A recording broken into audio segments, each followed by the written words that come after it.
Let's talk about running highly profitable ads to your online course or coaching business. Now, a lot of people are scared off by ads because they think that they need really good technical skills, creative skills, copy skills, etc.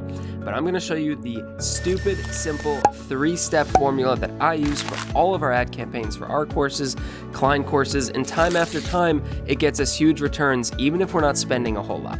So this consists of 3 phases: our top of funnel, our middle of funnel, and our bottom of funnel, or as I like to refer to it, tofu, mofu, bofu. So our top of funnel is where 70% or so of our ad spend goes on average. This is where we are reaching new people, cold prospects. The whole goal here is to exchange value on your end for their contact information to get them into your funnel. Do not be worrying about making sales in your top of funnel. What you're really looking at is trying to establish a relationship and make that introduction to someone who may need or want or find value in your product or service or coaching, and exchange value for contact information. So this is something like your webinar, your free Facebook group, your free downloads, etc. You're just going to plug in to the search and the algorithms when you're creating your audience, the exact targeting metrics that you want to get in front of, and then you're going to serve this value up to people in your top of funnel. So your middle of funnel is where you are getting back in front of the people that were in your top of funnel. So if we serve an ad for a day and we have 10 people opt into our webinar, and then what we want to do is, of course, get back in front of those 10 people. So we will create a new campaign on our ad platform, which is retargeting using our pixels, our tracking pixels, which you better have installed in your website. Again, a different video for another day. But you're gonna use those pixels to tell your platform, whether that's Facebook, TikTok, YouTube, wherever, show this specific campaign to someone who has interacted with my top of funnel campaign. Now, when it comes to your interactions that you're trying to retarget by, there's a few ways you could do it. You could target people who only opted in to your lead magnet. You could target people that showed engagement but did not opt in. There's a lot of ways you can segment this, but the whole idea is our middle of funnel is getting back in front of these people. And what we're doing here is our messaging is completely different than our top of funnel approach. The whole goal here with having the 3 phases of this funnel is that someone is seeing unique content that is custom tailored to where they're at in the customer journey. If they already know who you are, and they've already gone through your webinar or consumed some of your materials, they don't need that more introductory content. What they need now is social proof. They need deeper information on how you can help them and how you're going to bring them from point A to point B, etc.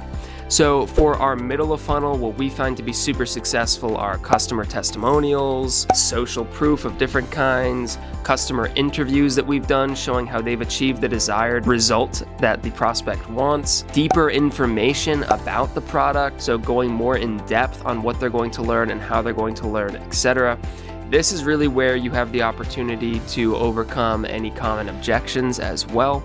So these can be video ads, they can be image ads, etc. Then we have our bottom of funnel. So our bottom of funnel is our last step in our marketing journey here for our customers. I mentioned when talking about top of funnel that top of funnel typically gets about 70% of our ad spend. So that leaves us with 30% left. About 20 to 25% of that is going to go to our middle of funnel, and then whatever's left over is going to go to our bottom of funnel because it's by far our smallest audience. So we don't need nearly as much ad spend allocated towards it. So what we're going to do here is tell our ad platforms, just like you did in middle of funnel, target anybody who interacted with my middle of funnel campaigns. So did they click on the middle of funnel? Did they initiate a checkout but didn't buy? Are they engaging with my middle of funnel content? And anybody who checks any of these boxes, again, there's different ways to segment it and different strategies. If they've done that, you're going to tell the algorithm to serve up this ad that is only for those people.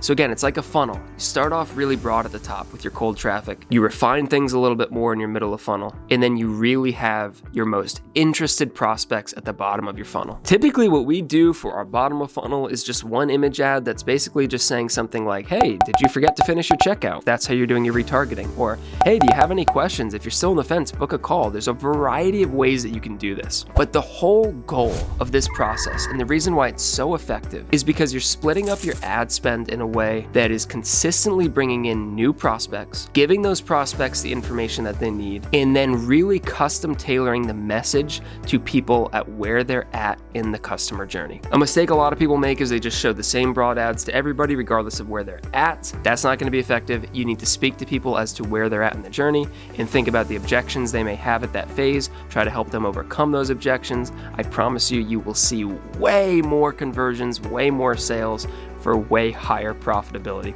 If you have questions about any of this stuff, check out the description below. I have some awesome free resources for you. You can email me and I will personally respond and answer your questions. If you found this video to be helpful, please consider hitting that like button so more people can find it to be helpful. And if you want to stay up to date on all of these course creation tips that I share on a weekly and daily basis, hit that subscribe button. Either way, hope to see you in the next video. Peace.